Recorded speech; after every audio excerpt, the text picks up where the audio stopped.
So money serves three functions in an economy. One, it's the medium of exchange. It's what allows the trades to go through. So if something's a medium, it's what's allowing in this case the transactions to take place. It's the vehicle for the transactions to take place with. So, what allows trades to go through? Money allows trades to go through. It's the unit of account, meaning it's your reference point for value. So, in the United States, our unit of account reference for everything is the dollar.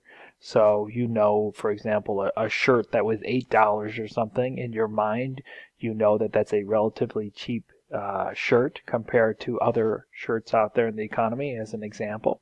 Other countries, for example, in France, the euro is the unit of account. So that's everything would be in reference to euros, and that would be how people would look and measure value.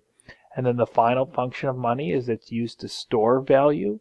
So an example of this could be given over the summer. I used to pick strawberries on a farm for about 2 summers, and we worked, so we created value by working and picking the strawberries. The farm could have paid us actually in strawberries to represent the value of the work that we did. However, they paid us in money instead. So let's say we worked all day, we get $80 for the day. We then, if you want to look at it this way, you could take that $80 a month later and buy $80 worth of food or something like that. And what was that $80 doing? It was storing the value of the work that was created over the summer by picking strawberries. So that's the third function of money, which is to store value.